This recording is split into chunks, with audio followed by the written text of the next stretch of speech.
Tá. Pode ser pergunta sobre qualquer coisa, quer dizer, vocês vão dar o pontapé de saída no debate o que vocês quiserem perguntar, ou questionar, ou opinar.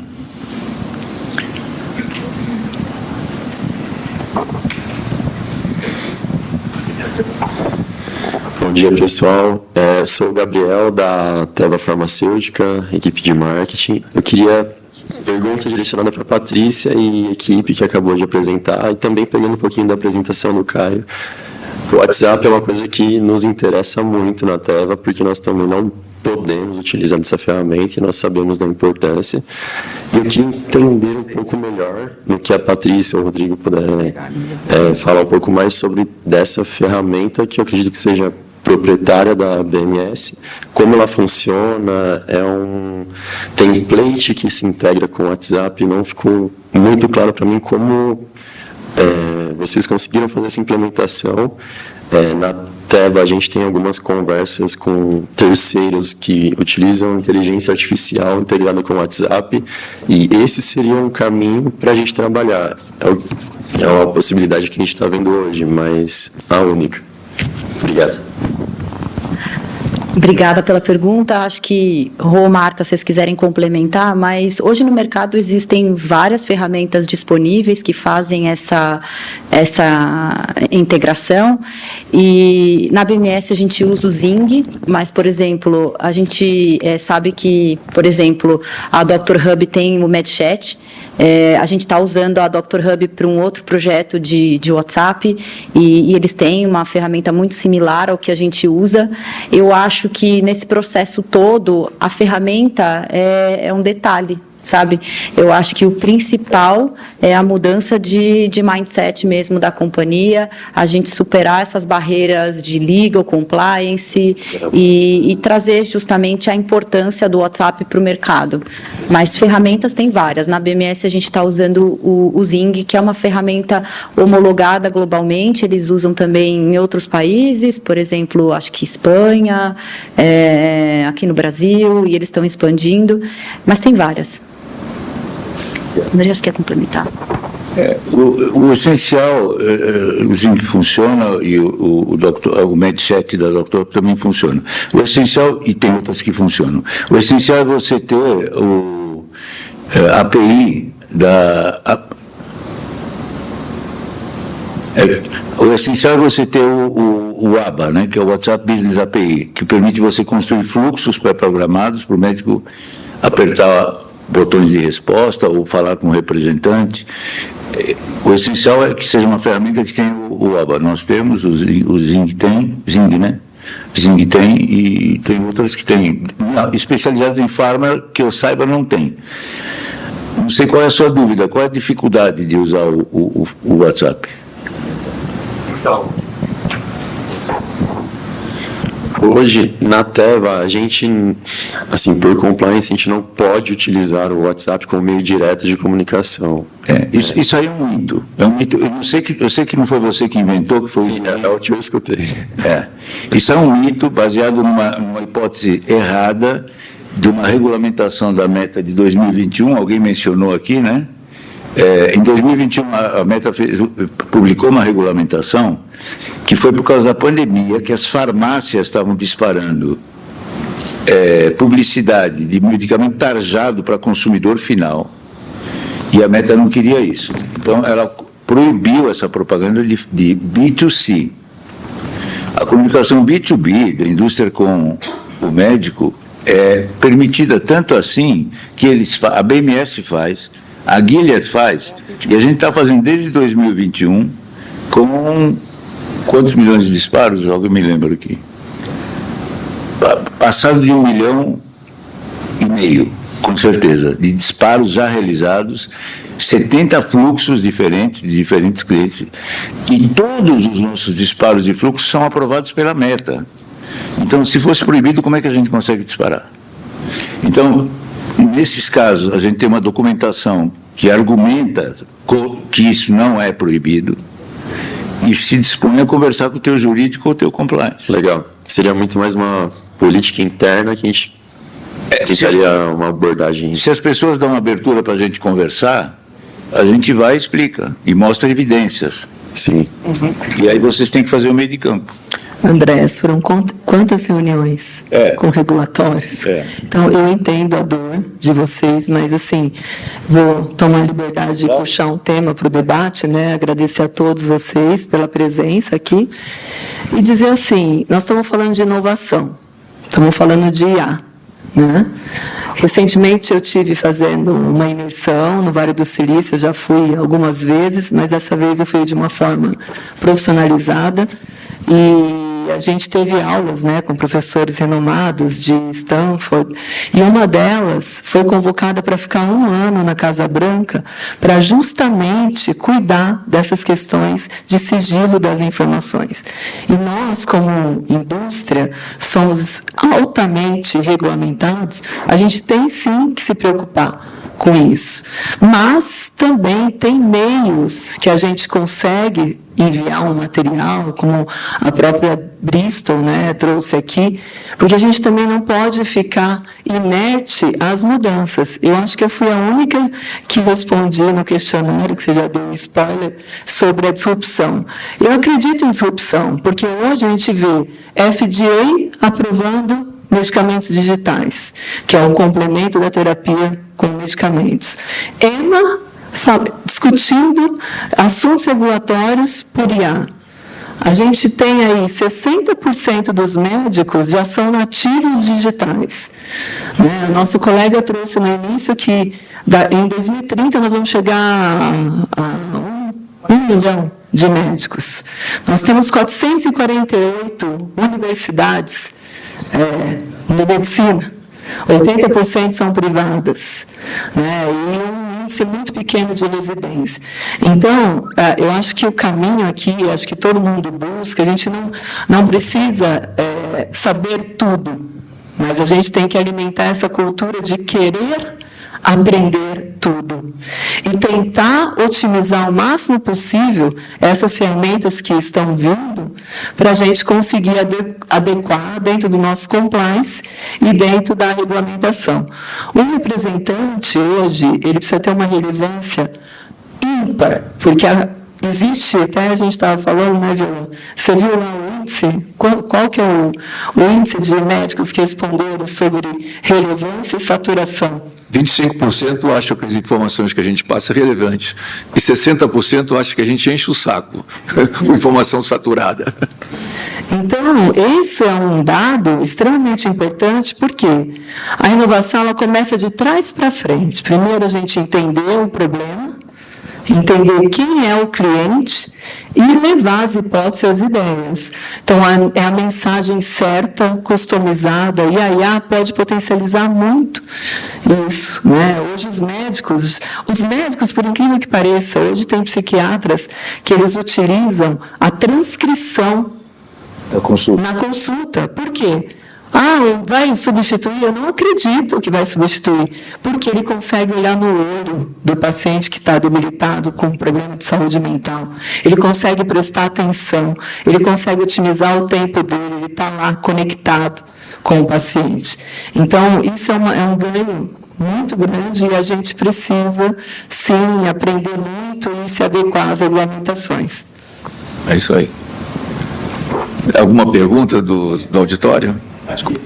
Deixa eu só complementar o que o Gilberto estava falando. Sim, a gente olha muito o médico como médico, tá? Mas a gente tem que passar a considerar, para ter sucesso, aumentar a chance de sucesso no Ministério, olhar como indivíduo. Tá? As preferências e comportamento do indivíduo nos canais digitais é o que ele vai levar para o consultório ou para o hospital. Tá? E aí a questão do WhatsApp. O WhatsApp todo mundo usa. Tá? Então a questão do canal. A questão de conteúdo, aí sim entra em compliance.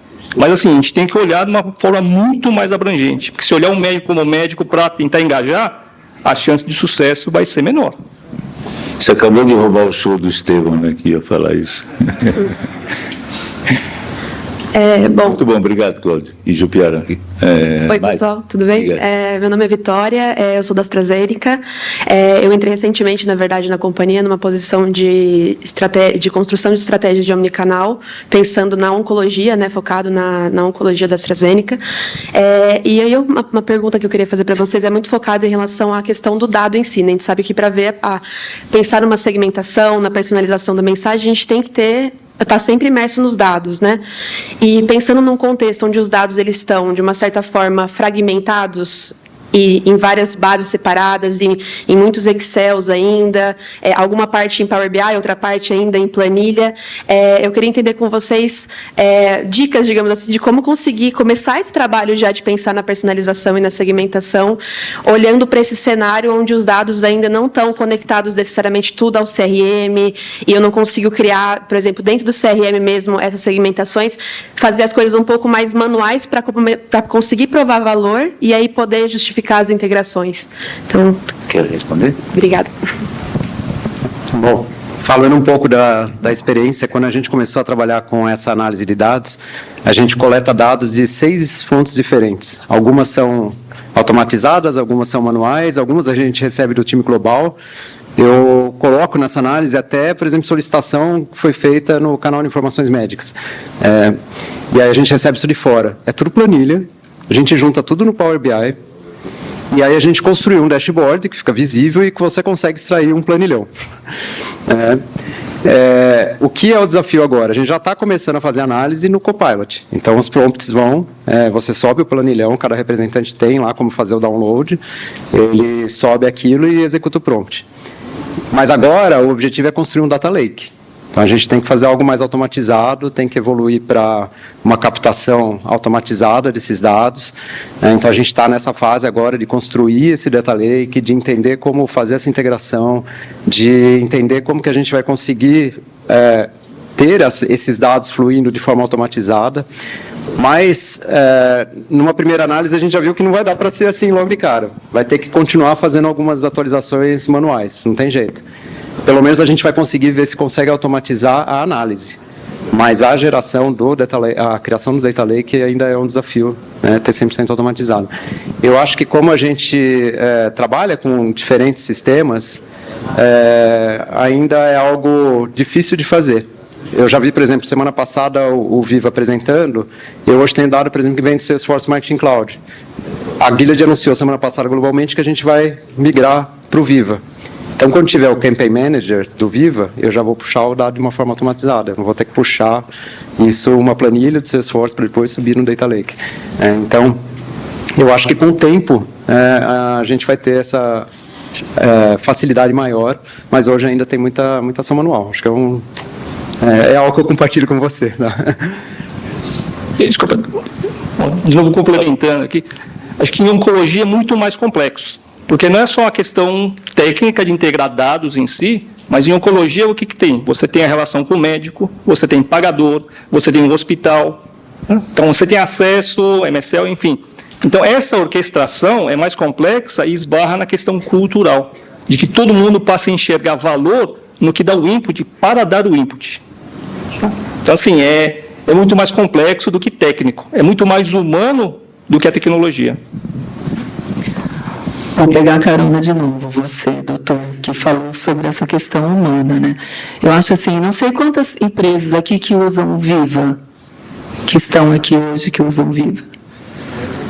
O Viva hoje ele oferece ferramentas, né? Não são todas as empresas emergentes, é óbvio, e aí foi trazido esse tema também com relação ao orçamento, a budget que a gente tem para direcionar para essas ferramentas, às vezes é limitado, às vezes a empresa está com foco maior de investimento em pesquisa e desenvolvimento, em trazer novas drogas. Então, é extremamente importante a gente também conseguir implementar essa cultura de, como ele falou, vamos lá, tem planilhão, vamos conectar, mas o ideal é que a gente consiga realmente orquestrar. Mas não podemos esquecer da pessoa que vai implementar, que é o representante. Então, tem que ser algo simples. Porque a gente sabe que representantes experientes, eles sabem tudo. eles conhecem tudo. Sabe o perfil prescritivo, sabe o perfil comportamental, sabe tudo. Agora, como a gente vai abranger isso para esses novos médicos e tornar isso possível, né? Essa humanização. Então, eu acredito que a gente também tem que cuidar dessa parte cultural e de facilitar a vida de quem está no campo. Como eu falei antes, ainda do representante é essencial, colocar ele no time de projeto para ele contribuir com essa segmentação, essa alimentação do banco. E a própria sequência de disparos que você faz alimenta o teu banco de informação, porque a gente, por exemplo, usa mensagens tagueadas. Então, todas as mensagens que ele clica ficam registradas o que ele se interessou, quais foram as tags que ele se interessou. Então, você filtra por aí. Então, o próprio fluxo te alimenta de muita informação. Voltando à questão do fator humano, tá? Bom, quem teve no Summit do Viva semana passada viu que eles vão disponibilizar 4 agentes até dezembro. Tá? Então, o primeiro é pre-call, que da interação ele vai te orientar qual a melhor ação. É como se fosse o NBA. O segundo é conteúdo. Então, você interage para ver o que tem mais adequado para aquela visita. E o terceiro e quarto, que é o free text, e fazer a documentação da visita, o registro da visita, através de voz. Esses dois, free text, o voice e o free text, vão balizar o que pode e o que não pode em termos de compliance. Mas esse acho que é o grande ponto de diferenciação, porque vai estimular o rep a realmente documentar o que ele fez na visita, porque isso vai ser matéria-prima para os outros 2 agentes recomendarem no futuro. Daí a gente volta à questão comportamental. É o estímulo para que as pessoas realmente documentem, porque qualquer IA, qualquer agente vai depender do quê? De dados. Então, essa acho que foi a grande sacada de Viva. Aqui é importante dizer que com esses desenvolvimentos da Viva, né, você alimenta mais, vocês são Viva também, né? Você alimenta mais o teu banco de informações. E a Viva não tem, nós alimentamos a Viva com os contatos digitais, então o nosso contato sobe na Viva e os nossos conteúdos também passam pelo fluxo de aprovação da Viva. A Viva não tem o braço de WhatsApp, o ABA, né? WhatsApp com Business API. Então, a gente complementa o produto da Viva desse lado. Ele faz o presencial, ele faz o disparo de e-mail, mas não faz disparo de WhatsApp. Então, a gente se alimenta para os disparos de WhatsApp, poderia se alimentar desses dados que ficam armazenados lá, né? Que eu não conhecia esse desenvolvimento. Falando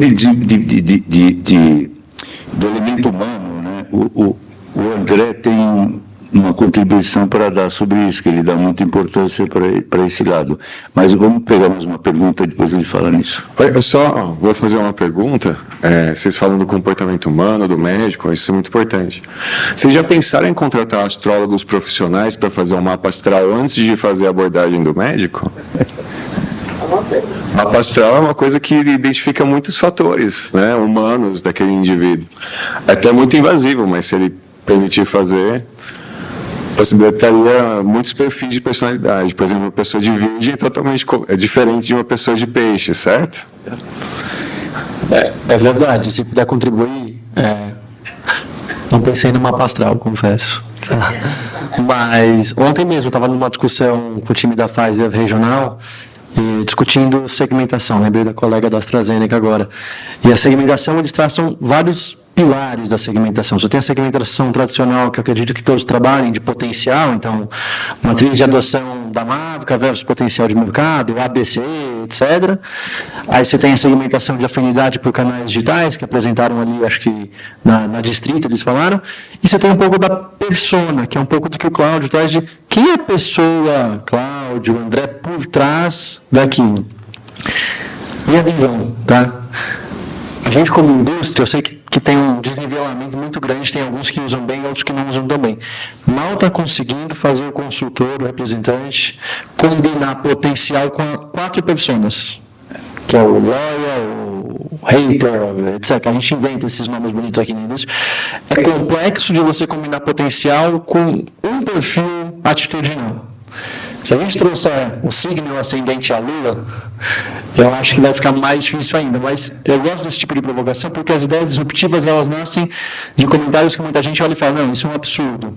Eu não duvido daqui a uns anos a gente ter uma astral no vivo, então gostei da provocação.